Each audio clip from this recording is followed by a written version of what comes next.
Hello guys, Omni here. I saw Zombieland 2 Double Tap earlier today. Um, it's been a long time since I've seen the first Zombieland film, and you know, it's been 10 years since that original movie came out. It was right before the zombie craze really kicked off, before Walking Dead was really a big prominent thing. We had warm bodies, we had zombie stuff after zombie stuff for so long. But I think this movie originally came out just the right time where it was still fresh to dive into this idea and travel through this zombie world with this kind of dark humor, dark comedy kind of edge to it with this cast in some of the earlier days of these characters or these actors and actresses careers. And a lot of them have gone on to be award winning and award nominated actors and performers and stuff. They've really grown over the past 10 years. And that I think that's one of the strongest things about coming back to this movie is seeing the same cast, older, more experienced, but just sliding back into these roles like it is just nothing and just running with it. This movie is really just more of the same. If you were a fan of Zombieland when it came out, I think this easily is going to meet your bar. This doesn't really go that hard into exploring any new themes. It really feels like it.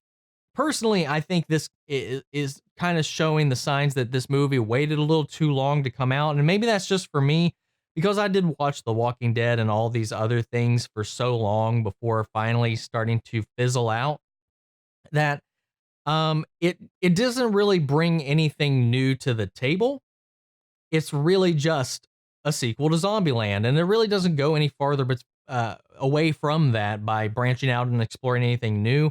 They explore this concept of zombies kind of evolving over time. They break down the different kinds of zombies that they now kind of have their own code names for from their 10 years of experience, because where it's been 10 years for us in the real world, it's also been 10 years for the characters in the world of Zombieland as well.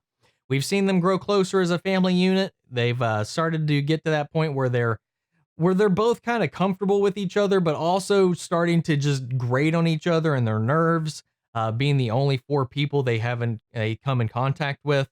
But aside from that, they do follow up on all the same things that Zombieland did with the rules, expanding on the rules and these like fun little quippy, just out of the box kind of ideas that you have for living in the zombie apocalypse.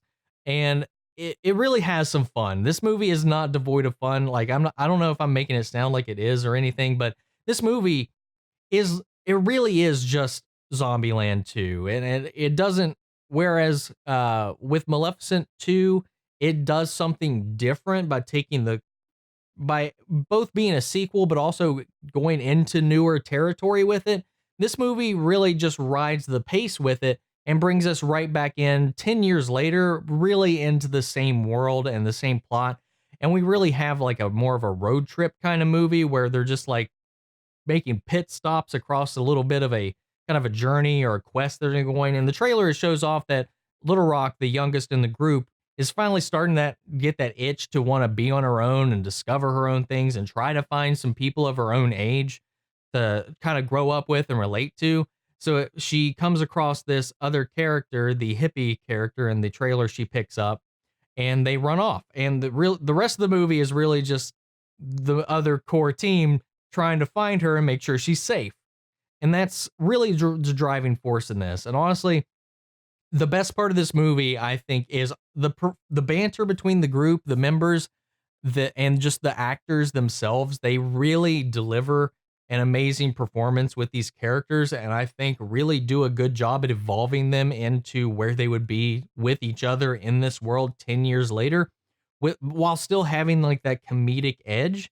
I forget the actress's name, but you see her in the trailer, the blonde, the ditzy blonde character who is just when she's on the screen, I think she really steals the show because she seems like she is completely in the wrong movie or in the wrong setup. And you just think, how the heck did this person survive for 10 years in this outbreak?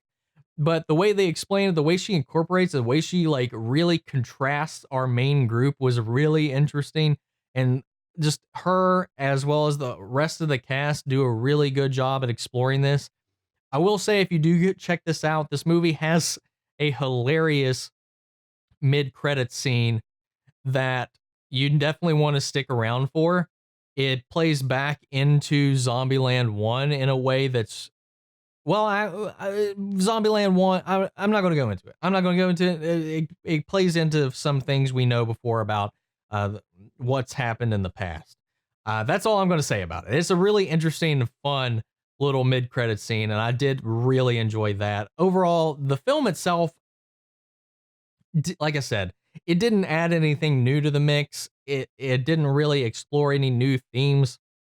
It really didn't do anything new for me. So that's why I had to ding it a little bit on as far as why this movie needed to exist. For me personally, I think maybe part of it might be it just maybe it's 10 years too late, missing this kind of edge, because we've seen so much zombie stuff that this didn't really do anything we haven't seen.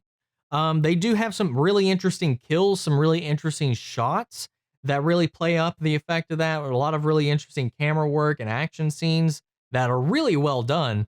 But overall, I'd say if I'm rating the movie, that it definitely it's like it's a 7.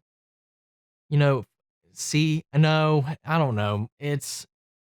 I personally, it doesn't live up to the first Zombieland, I think. I think the first Zombieland movie is a much better constructed, better paced, and just altogether better put together movie. So honestly, this movie, if I had to rate it, and I don't like being down on films, but I honestly have to give this movie like a 6 out of 10 or a C if we're going to do like a letter grade. Um, I still had a good time out of the movies that came out this week. I definitely think it's easy to know which one you're going to like, whether you want to see this or Maleficent. It's not really a hard judgment call. I personally wasn't really feeling any of the movies this week. I didn't really gravitate towards either one of them. I did end up coming out of Maleficent enjoying it a little bit more than I did this film. It's been a slow movie week, so I did make myself, or not movie week, slow movie month, that I did make myself see both of these films today. So I think it's really going to be easy for you guys to decide which of these movies you want to check out. If you did check out Zombieland, let me know in the comments what you guys think, and we can carry on that conversation after the video. I'd love to hear your all's thoughts if you did really enjoy it.